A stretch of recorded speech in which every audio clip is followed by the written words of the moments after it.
네, 여러분 안녕하십니까? 대통령 선거가 코앞으로 다가왔습니다. 이미 사전 투표하신 분들도 계실 텐데요. 이재명, 윤석열 두 후보의 초접전 구도 속에 단일화라는 초대형 변수가 등장했습니다. 호남과 전북의 민심은 이 상황을 어떻게 바라보고 있을까요? 오늘 두 당의 도당위원장님 모시고 함께 토론해 보겠습니다. 오늘 나와주신 분들입니다. 김성주 더불어민주당 전북도당위원장 나오셨습니다. 예, 김성주입니다. 네, 정운천 국민의힘 전북도당위원장 나오셨습니다. 네, 안녕하세요. 정운천입니다. 네, 안녕하세요. 먼저 김성주 위원장님께 좀 여쭤보겠습니다. 윤석열 후보, 안철수 후보 단일화 선언을 했는데요. 어떻게 평가하십니까? 한밤에 윤안 야합은 국민들을 놀라게 했는데요. 두 후보 화면에서 보니까 서로 기쁘지 않은지 웃지도 않더라고요. 결국은 영혼이 없는 단일화의 모습을 보여준 것으로 보입니다. 둘 후보 다 마음에도 없이 서로를 속이고 그걸 통해서 국민을 속이고자 하지만 결국은 국민의 집단 지성에 의해서 심판을 받을 것입니다. 그동안 정권 교체라는 이름으로 두 후보가 달려왔는데 이번 야합으로 그동안 주장한 정권 교체가 사실은 권력 나눠먹기라고 하는 것이 드러난 것입니다. 본인들은 신의 한 수라고 생각하겠지만 저는 최후의 악수를 둔 것이다 이렇게 판단합니다. 2002년에 노무현 정몽준의 단일화는 감동의 정치 드라마였다면 이번에 윤한 야합은 한편의 코미디로 끝날 것입니다. 예. 정운천 위원장님, 네. 김성주 위원장님은 야합이다. 그리고 이게 마지못해 한 것 같다. 이런 평을 해주시네요. 어떻게 보셨습니까? 그 문재인 실정에 대해서 정권 교체의 그 국민의 민의가 굉장했습니다. 55%를 차지하는데 안철수, 윤석열 후보 정권 교체를 부르짖었거든요. 근데 그분들이 이제 정말 정권 교체를 원하는 그런 민의에 부응해서 극적인 타결을 야합이라고 볼 수는 없죠. 특히 그렇게 해서 발표한 내용이 이제 국민 통합 정부를 만들겠다 해서 이제 지금까지 해왔던 고질병인 승자 독식 그리고 증오, 분열의 정치를 넘어서 국민 통합 정부를 선언했고요. 그 내용으로 보면 이제 미래, 개혁, 실용 그리고 방역 을 통한 이제 통합 정부를 구성해서 앞으로 미래 정부로 가겠다. 특히 공정과 상식과 플러스 이제 안철수의 과학기술 중심 국가 이렇게 합쳐지면 오히려 큰 시너지를 이룰 거라고 저는 믿습니다. 예, 미래를 위한 통합의 단초를 마련했다 이렇게 말씀하셨습니다. 단일화 파장은 어떻게 될까요? 지금 단일화가 있기 직전까지는 두 후보가 상당히 박빙, 초접전의 이런 여론조사 지지율을 보였는데요. 단일화로서 이 판세가 좀 달라질 것이다라고 보시는가요? 아니면은 연장될 것이다. 어떻게 판단하신가요? 어떤 누구부터 말씀하시죠? 예, 그동안에 많은 여론조사가 있었는데요. 양자 구도와 다자 구도에서 큰 차이가 없습니다. 가장 최근의 조사를 보니까 오히려 안철수 후보를 지지했던 표들이 이재명 후보 쪽으로 더 많이 넘어오는 것으로 한 그런 조사도 있습니다. 예. 그래서 실제적인 효과는 없으리라 이렇게 생각하고요. 오히려 이번 야합을 심판하고자 하는 민주당 지지층이나 중간층들이 이재명 후보로 오히려 쏠릴 것이라 저희는 그렇게 예측하고 있습니다. 예. 이번 사실은 단일화는 지지율이 떨어지는 안철수 후보와 한 표가 급한 윤석열 후보가 서로 필요에 의해서 야합한 것인데요. 이번 철수 정치를 통해서 안철수 후보는 이제 철수가 아닌 퇴장을 스스로 선언한 것이고요. 예. 본인이 지금까지 주장해왔던 새 정치 또 제3의 정치는 무덤에 보내진 것입니다.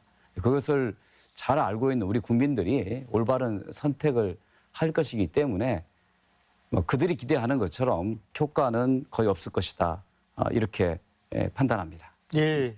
정운천 위원장님, 김성주 위원장님 언급해 주셨지만 안철수 후보의 표가 어디로 이동하느냐. 근데 이재명 후보에게 이동한다는 여론조사의 결과도 좀 나오는 것 같아요. 모두는 아니지만. 그러니까 모든 표가 윤석열 후보에게 가지는 않는다라는 결과잖아요. 좀 어떻게 전망하고 계신가요? 뭐 어제 공식적으로 발표된 17군데 여론조사에서 예. 거의 15군데가 이제 윤석열 후보가 훨씬 앞서고 있고 예. 다만 2군데가 이제 박빙 개념이었는데 어쨌든 뭐 3% 5% 정도는 윤석열 후보가 더 높았어요. 그러면 이제 단일화를 극적으로 다진화한 이유가 뭐냐면 그 압력을 받은 게 뭐냐면 정권 교체에 부응하는 그러한 지지율이 55%, 또 정권 연장이 35%. 그래도 이 55%의 걸림돌이 단일화를 못하는 것이었어요. 예. 이제 단일화해서 55%의 걸림돌이 없어졌습니다. 그러니까 이제 안철수의 8% 10%가 다는 안 오겠지만 한 반이 온다 해도 또 부동표에서 그러한 정권 교체를 원하는 그러한 분들이 이제 걸림돌이 없어졌으니까 다 온다고 하면 저희는 희망사항이 정권 교체를 원하는 55%까지 거의 올라갈 거다. 예. 뭐 저는 그렇게 보고 있습니다. 예, 뭐 전망이어서 뭐 한없이 이렇게 추정을 할 수는 없습니다만 실은 이 자리에서 안철수 후보가 이제 전주현미 씨하고 대담에서도 단일화 여부를 질문했을 때 정치공학적인 단일화는 안 하겠다. 그 이유는 1+1이 2가 되는 경우는 그렇게 많지 않다라고 얘기를 했거든요. 어떤 정치공학적으로 1 더하기 1 해가지고 이게 2가 되고 이런 거는 아니지 않습니까? 정치인들이 하는 실수 중에 하나가 이 사람은 누구 지지자고 이 사람은 누구 지지자니까 둘을 합하면 이분들이 다 우리를 지지하겠지 생각하는데 예. 사람 생각이 그렇게 움직이지를 않습니다. 1 더하기 1이 2가 되지 않을 수 있는 겁니다. 그래서 본인 스스로도 본인의 뭐 단일화를 했을 때 본인의 표가 안철수 후보의 표가 뭐 단일화하는 통합하는 그 후보 쪽으로 모두 옮겨가지는 않을 것이다라는 것을 어찌 보면 이야기하고 자인도 했는데 실제로는 지금 이 상황이 벌어졌기 때문에 그러니까 충분히 그걸 공감하면서도 예. 큰 틀이 뭐냐면 정권 교체냐 정권 연장이냐.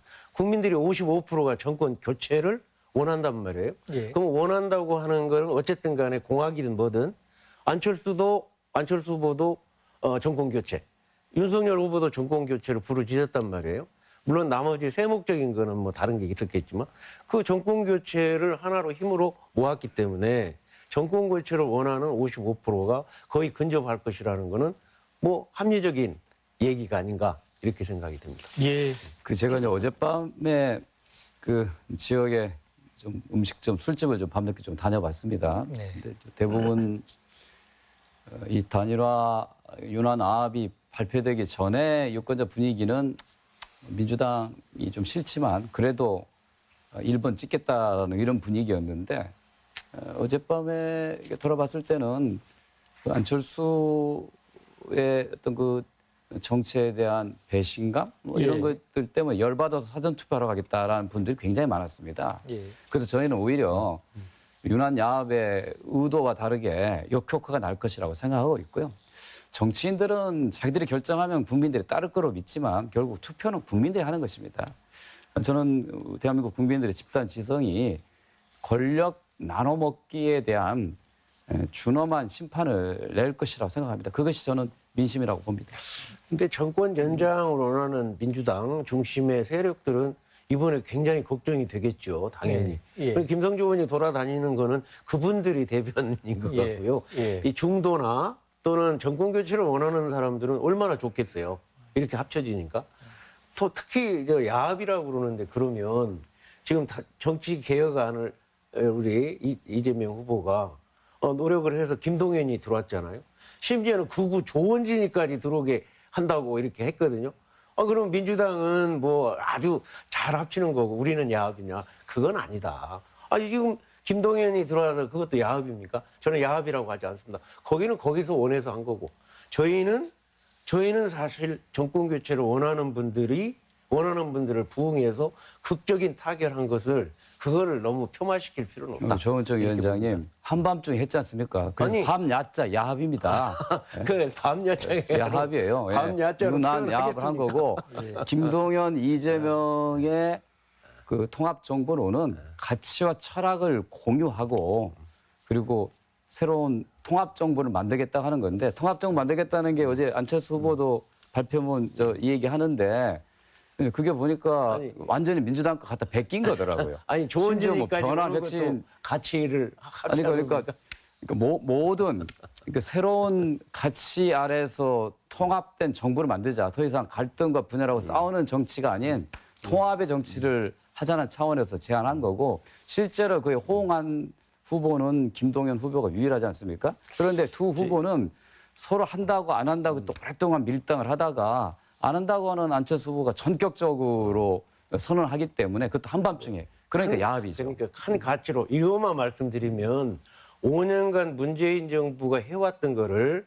제대로 했느냐 안 했느냐 심판을 하고 정권 교체냐 정권 연장이냐 가치가 선거입니다. 그러면 정권 교체를 원하는 그러한 세력들이 모은 안철수와 윤석열을 밤 야합은 극적 타결이라고 봐야지 밤 야차를 써서 야합이다. 그렇게 표현하는 건 좀 근데 실제로 어떤 결과가 나타날지 국민들의 심판을 거치고 그리고 정부 구성 과정에서 어떤 정부가 구성이 될지 얼마 안 있습니다. 드러날 것이라 봅니다. 그렇습니다. 네, 김 위원장님 이제 이 단일화 이전에요. 2월 정도의 이 여론조사 추세를 보면 호남에서 국민의힘 윤석열 후보의 지지도가 뭐 20%가 넘어가는 여론조사가 이렇게 등장하고도 그랬습니다.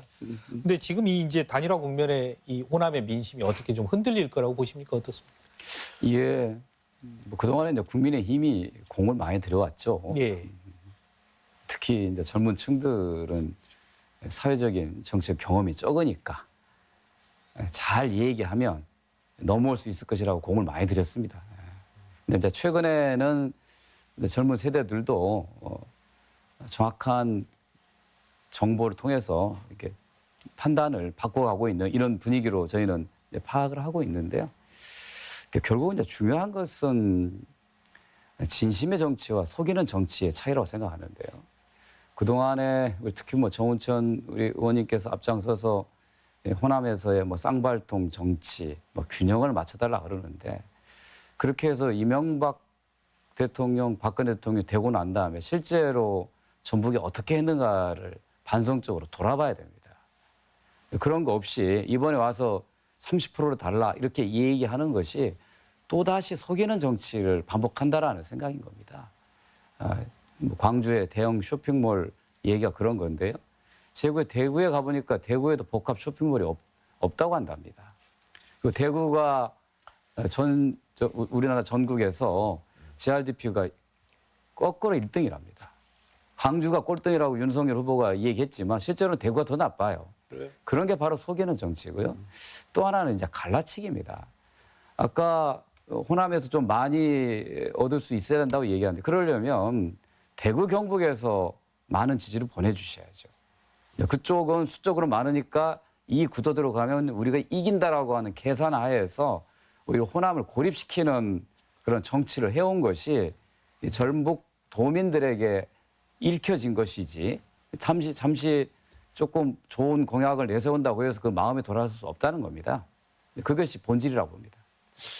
저는 우리 김성주 의원이 속이는 정치라고 생각해요. 왜냐하면 이명박 정부에서 새만금 정책 22조를 다 폈고 새만금 개발청도 우리 이명박 정부에서 만들었다고 봅니다. 예. 또한 기금운용본부도 함께 했지만은 저희가 법안을 냈고요. 또 탄소산업진흥원도 저희 당이 더 앞장서서 했고요. 그럼에도 불구하고 저희는 정권을 못 갖고 있음에도 그렇게 해냈어요. 왜냐하면 저를 당선시켜 주셨기 때문에 이렇게 쌍발통 정치가 이루어졌거든요.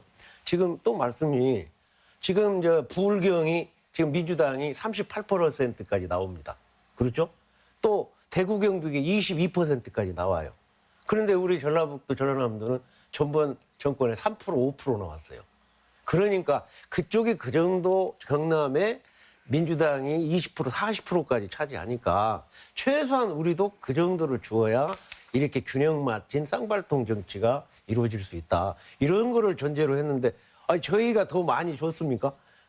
그쪽이 훨씬 더 지금 많이 줬죠. 그래서 저는 생각할 때 뭐였냐면 그 정도만큼은 우리 전라북도, 전라남도, 광주에서 줘야 된다 해서 저희가 의원들, 영남 의원들을 동행 의원들로 여기에서 예산, 법안 이런 걸 정말 열심히 하고 또 윤석열 후보한테도 그랬죠. 당신은 지역주의에도 매몰되지 않고 구태 정치에도 매몰되지 않으니까 정말 국민 통합의 정치를 해달라.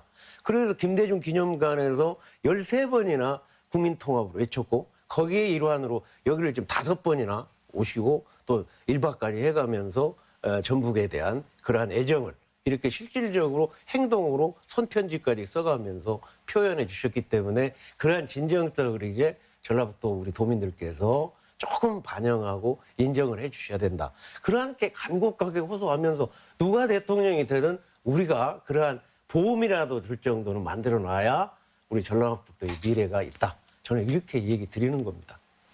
예, 김 위원장님 뭐 보수 정당의 후보가 뭐 5번을 찾고 저는 뭐 거침없이 좀 행보하고 이런 모습들은 과거의 대선이나 이런 데하고는 조금은 달라진 모습 같은데요.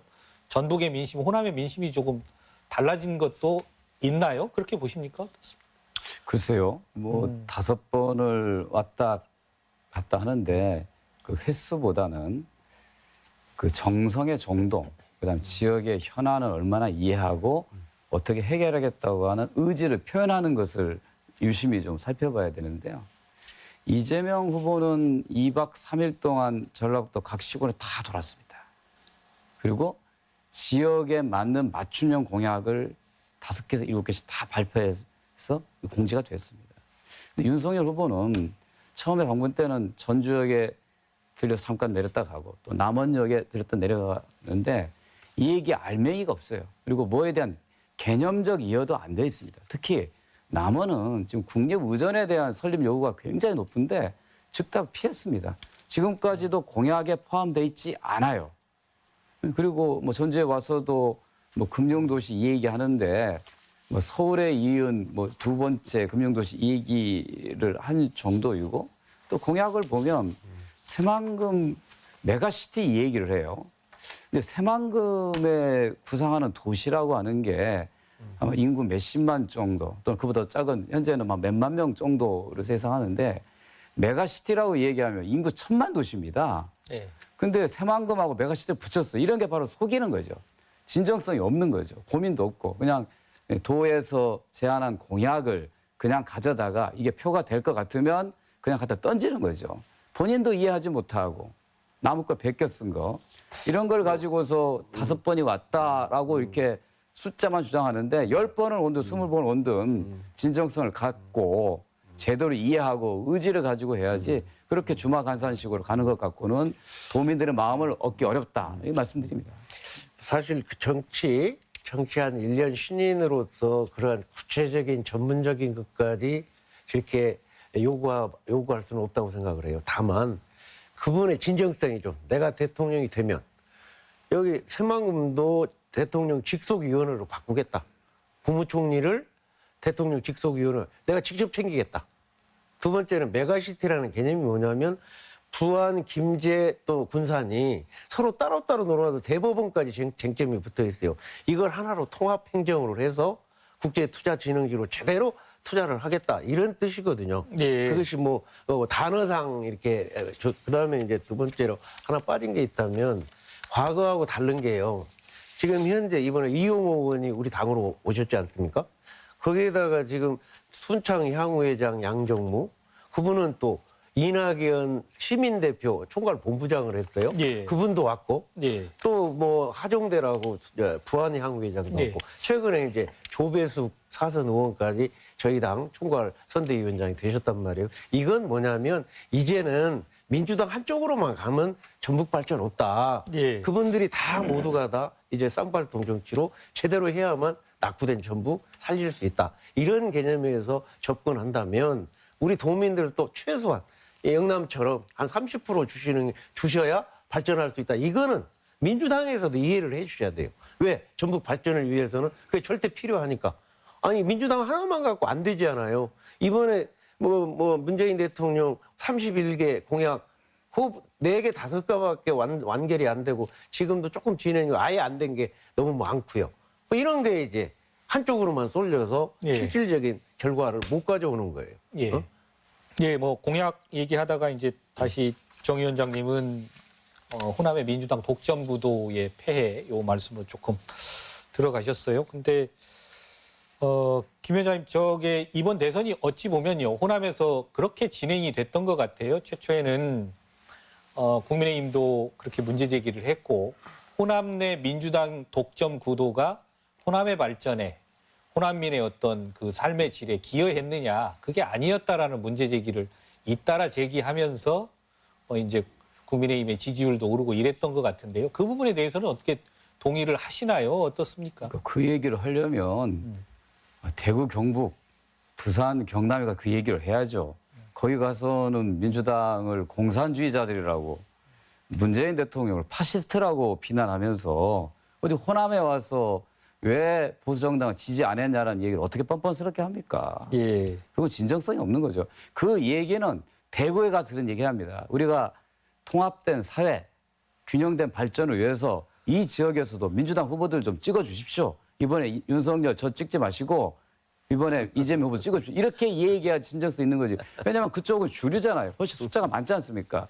이 약한 호남이 우리끼리 좀 뭉쳐서 조금이라도 뭐라도 하나 좀 받아내자고 그렇게 몸부림을 치는데 여기 와서 30% 표를 달라. 그동안에 민주당 찍어줬더니 쇼핑몰도 하나 없지 않느냐. 그런 얘기를 어떻게 뻔뻔하게 와서 합니까? 예. 네. 정 의원님 그냥 계속 90% 가져가겠다. 그게 전북 발전에 도움이 된다. 그겁니까? 아니, 그러니까 득표가 몇 표냐가 중요한 게 아니라 민주적인 정부가 들어서서 평화와 화해, 새로운 정치, 그리고 통합된 하나의 사회를 만들어가는 것이 중요하다는 겁니다. 과거에 이명박 정부, 박근혜 정부가 그런 역할을 했다고 하면 촛불혁명으로 문재인 정부가 들어설 수 없는 거죠. 문재인 정부의 실정이 있었다고 얘기하지만 저는 구체적으로 그 실정이 뭔지 모르겠어요. 그러니까, 자기들이 가지기에 불만이 있었다. 자기들이 권력을 빼앗겠다고 하는 불만만 있을 따름인 것이지 실제로 문재인 정부가 대한민국을 선진 경제 강국, 문화 강국, 군사 강국으로 올려놨는데 문재인 정부가 뭘 잘못해서 심판하겠다고 하는 건지 그런 정치적 선동이 따름이라는 것이죠. 정말 가슴 답답한 것은 지금 김성주 의원 말대로 그러한 정치적 그러한 메커니즘만 갖고 지금까지 오니까 전부 우리 도민들이 민주당의 노예가 되어버렸어요. 그러니까 전부 발전을 어떻게 시킬 거냐 하는 그런 지혜로운 판단과 전략을 짜야 되는데 그런 식으로 그냥 갈라치기를 해버리니까 제가 지금 10년 동안 계속 그거를 이제 쌍발통 정치로 가야 된다. 김성주하고 저하고 힘을 합쳐서 기금운용본부도 만들었단 말이에요. 제가 없었으면 불가능합니다. 이렇게 서로 힘을 합쳐서 쌍발통으로 가야 된다는 것을 다 인정함에도 불구하고 꼭 표 찍을 때는 정치 메커니즘으로 가버려요. 그러고 피해는 전라북도 도민들이 피해를 입고 이것만큼은 이제라도 좀 지혜롭게 전략적으로 우리 도민들께서 판단을 해 주셔야 된다. 제가 10년간 이렇게 주장을 하는데 조금씩 나아져 가고 있습니다. 네. 예. 그래서 뭐 이번에 윤 후보의 득표율은 뭐 가장 많이 나올 것이다. 역대 보수정당 후보로는 이렇게 보고 계신 거죠. 제가 윤 후보한테 30%를 얘기하니까 윤 후보는 이런 얘기합니까? 표에 관계없이 예. 나는 지원하겠다. 예. 이렇게 자기는 분명하게 그렇게 얘기했어요. 근데 저는 제가 지렛대 역할을 하면 어느 정도 표가 나와야 그걸 무기로 해서 중앙에 가서 야 우리 전라북도도 이렇게 힘이 돼주고 있다. 이제는 기회가 왔지 않냐. 희망이 있지 않냐. 이런 걸 보여주어야 거기서도 이렇게 반응이 오고 응답이 될 거 아니냐. 뭐 윤석열 대통령 혼자 하는 게 아니거든요. 그 세력들하고 같이 이 전북 발전을 시키는데 힘이 동력이 만들어져야 되는데 동력의 기초가 그 정도 올라가 줘야 제대로 힘을 발휘할 수 있다. 이런 걸 그냥 지금 오늘 주장하는 게 아니고 끊임없이 제가 주장한 게 그겁니다.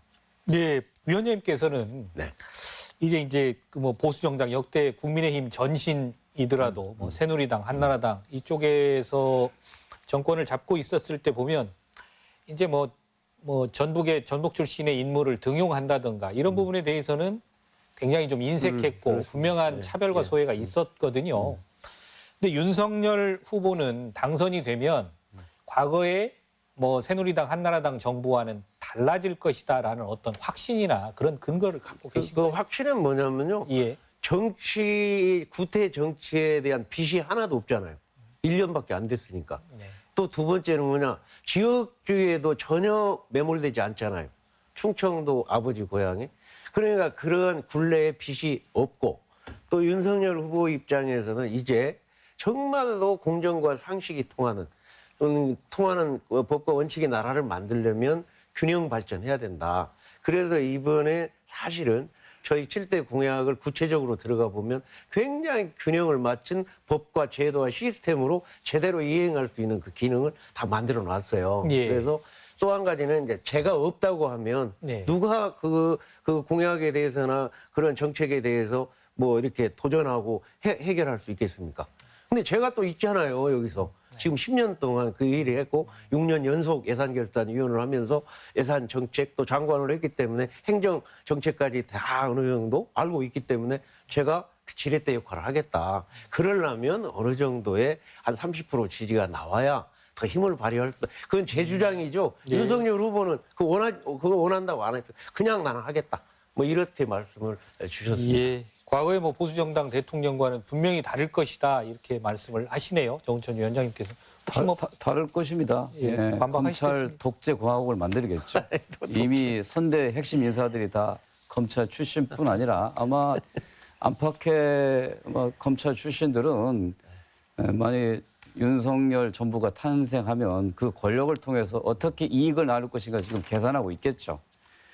기본적으로 전북이 민주당을 더 많이 지지해온 것은 민주당이 전북을 대표하기 때문에라기보다는 민주주의에 대한 열망이 높았기 때문이죠. 이 땅에서 70년대, 80년대 이후로 민주주의를 위해서 헌신하고 희생하는 사람들이 굉장히 많습니다. 그런 마음들이 뭉쳐져서 나라를 위해서 민주당을 지지해온 것이고 보수 정당이 상대적으로 지지를 못 받아온 것은 그들이 그 반대편에 섰기 때문이죠. 독재편, 기득권, 특권, 부자, 뭐 재벌 이런 편에 섰기 때문에 지지할 수가 없는 거예요. 이거 마음을 조금 열으려고 하면 좀 진정성 있게 다가와야 되는데 선거 때만 반짝 그렇게 제시하고 평상시 가면 똑같은 행태를 반복하니까 지지하고 싶어도 지지할 수가 없는 겁니다. 그러니까 자기 스스로 돌아보고 반성해서 진정으로 전북 도민들에 다가서야지 우리는 이렇게 열심히 했는데 조금밖에 지원 안 해줘서 지역 발전은 우리가 홀대할 수밖에 없었다. 이렇게 하는 논리로서는 안 된다는 것입니다. 네, 근데 그걸 담보하려면 이래요. 문재인 정권의 최고의 그 득표를 준 데가 전라북도 아닙니까? 예, 그리고 그렇습니다. 전라북도 공약을 31개 공약을 발표했어요. 그러면 지금 5년이 지났습니다. 5년이 지나면 이 완성률을 보면 70, 80%는 했어야 되거든요.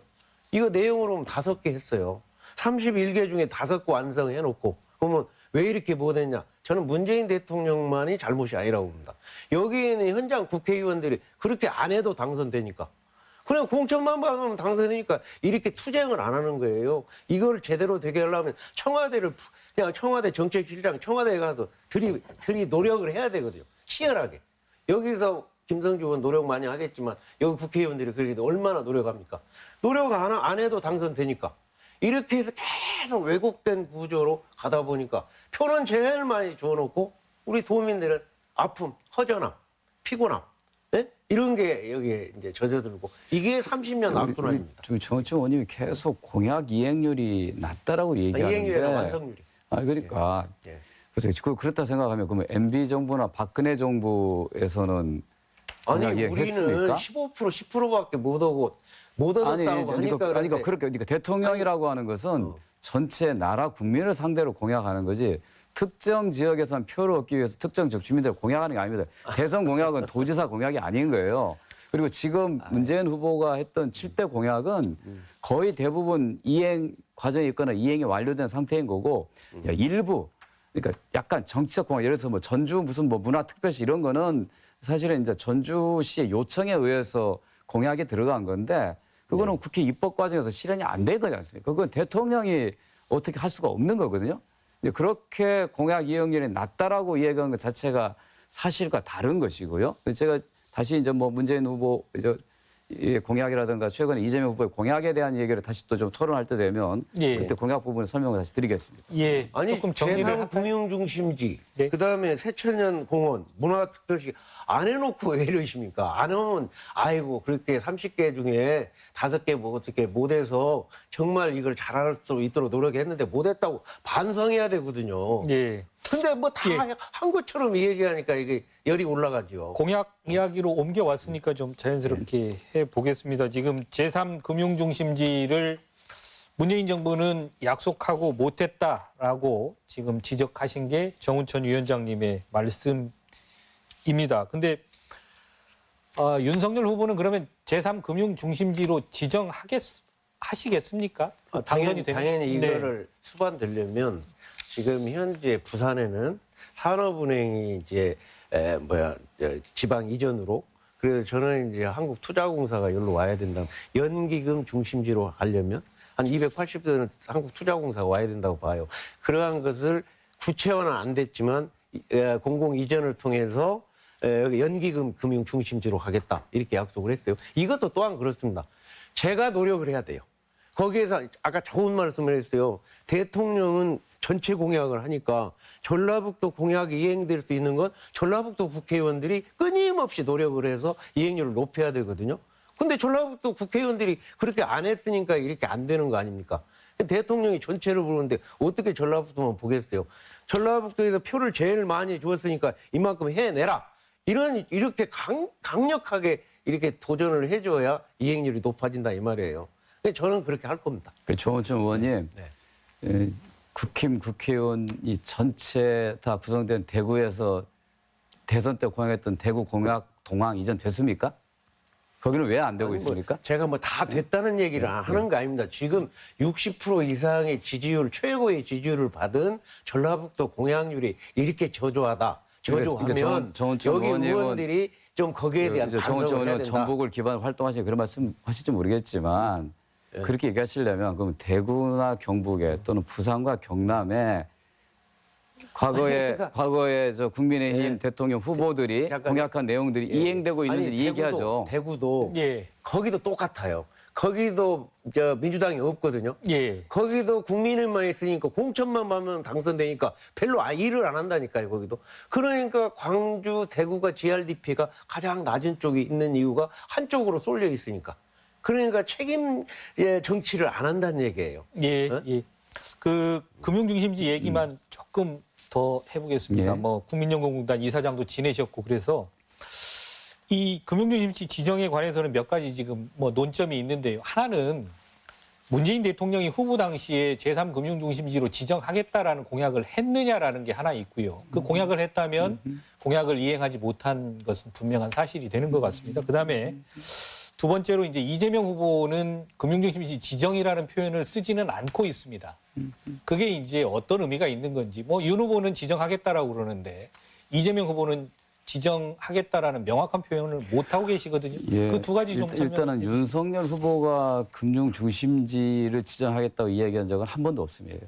최근에 보니까 전주 금융 중심 지구를 얘기하더라고요. 예. 그러니까 금융 중심지하고 금융 중심 지구는 다른 거예요. 그 내용만 그러니까, 좀 확인을 해주시겠습니까? 그러니까 그렇게 지정하시겠습니다. 얘기하는 거고. 예. 그다음에 제3의 금융 중심지는 서울, 부산에 의해서 전북 혁신도시를 지정하자는 것입니다. 예. 그러니까 문 대통령께서는 그게 필요하고 그런 방향으로 추진했습니다. 그러나 이제 그거에 대한 지정은 그 민간 전문가들과 같이 구성한 금융중심지위원회에서 결정하게 되어 있는데 전북의 금융 인프라 상황을 보니 아직은 조금 시지상조다. 그러니까 예. 조금 더 인프라라든가 좀 집중을 하고 난 다음에 그리고 검토하자고 한 겁니다. 그리고 대신 전북 혁신도시를 자산 운영 중심의 금융도시로 특화 발전시키겠다고 하는 제안을 정부가 공식적으로 한 거고 예. 그에 따라서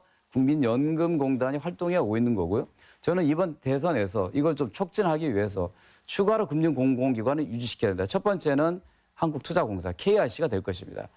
비슷한 기능을 하고 있는 이 두 기관이 같이 전북 혁신도시에서 활동한다면 시너지 효과가 있을 거고요. 거기가 더해서 지금 퇴직연금이 갈수록 비중이 좀 높아가는데 예. 퇴직연금의 수익률이 1%대입니다. 즉 금리 수준도 안 되는 거예요. 그거는 현재 민간 그 운용사들이 하고 있는데 굉장히 부족한 거죠. 이제 국민연금은 최근 3년 동안에 10% 안팎의 높은 수익률을 올렸거든요.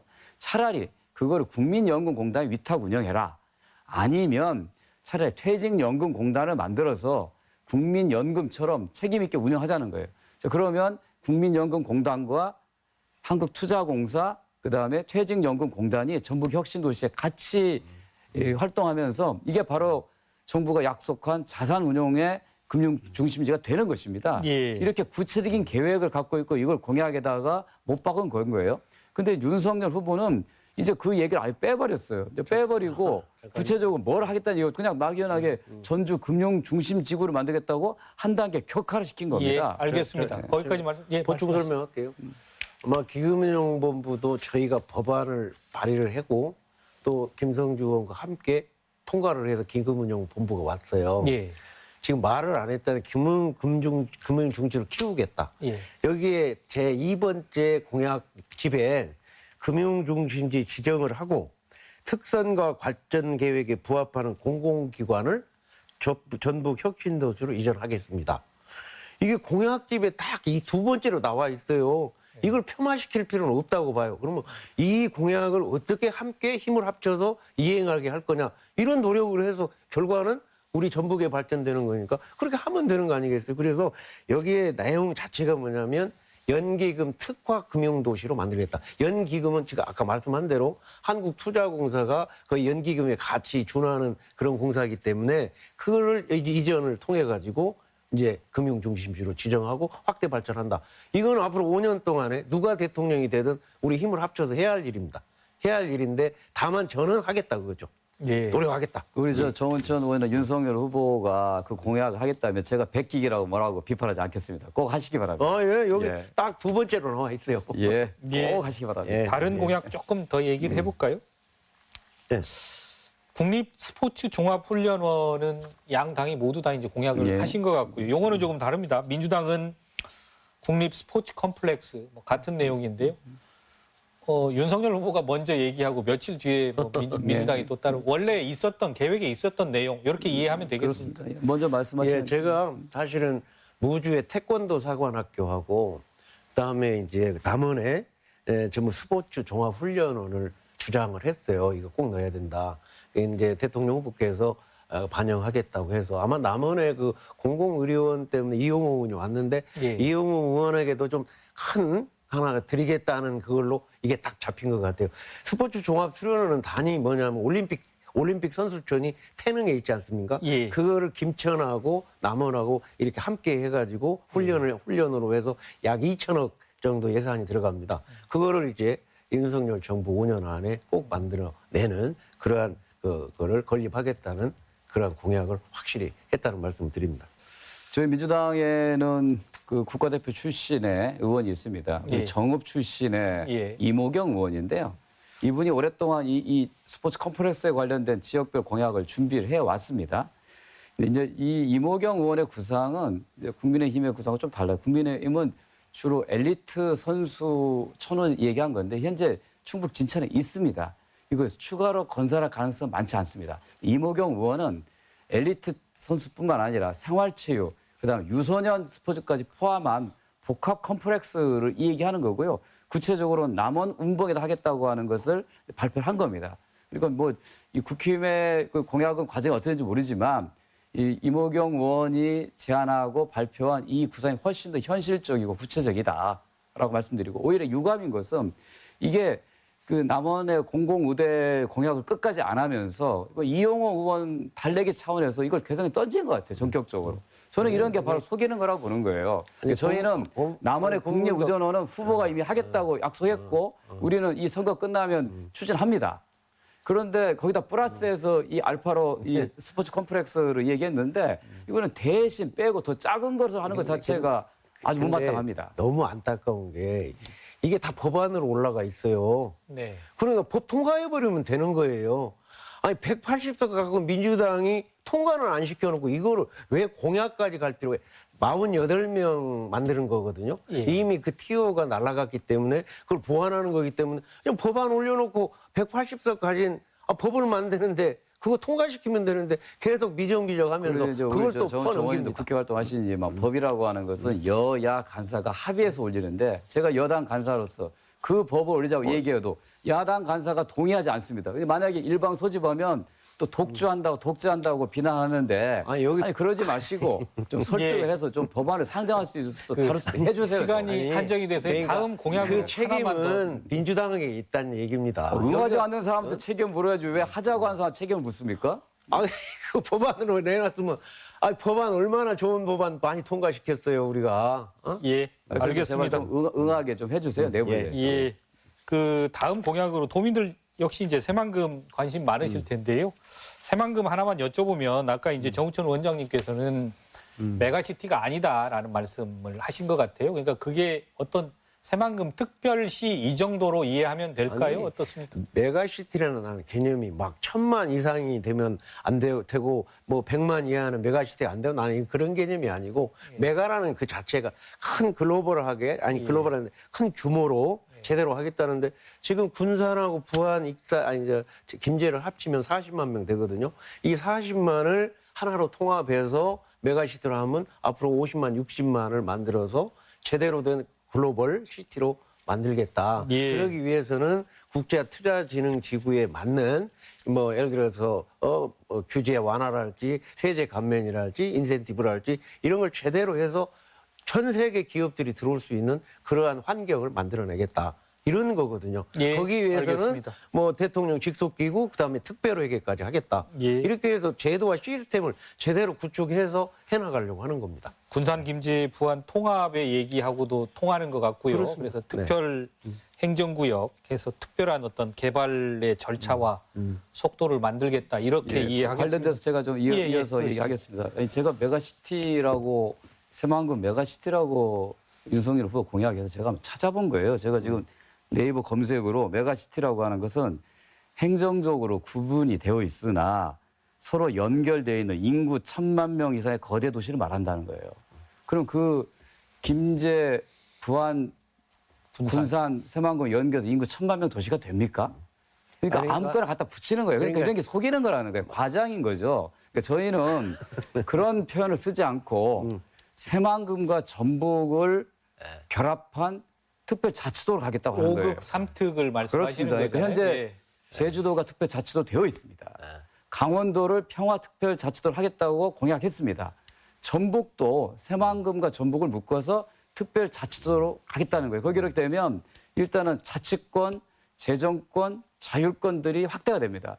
그래서 우리가 호남의 일부가 아니고 또 충청의 중부권의 그 아랫지역이 아니라 독자적인 권역으로 발전할 수 있는 새로운 비전을 제시한 거예요. 이런 것처럼 전북 발전에 대한 책임 있는 그림을 그려줘야지 뭐 표를 얻기 위해서 새만금 메가시티라고 얘기하고 전주를 격화시켜서 금융 중심지기 이렇게 얘기하는 것이 진정성이 없다는 거예요. 이게 좀 민주당처럼 오랫동안 고민하고 연구하고 토론한 끝에 전략부터 비전을 얘기하는 것하고 선거 때만 잠시 반짝하는 이런 그 과장된 표현을 쓰고 그리고 나서 선거 끝나고 난 다음에 우리가 집권 안 했으니까 약속을 못 지킨다.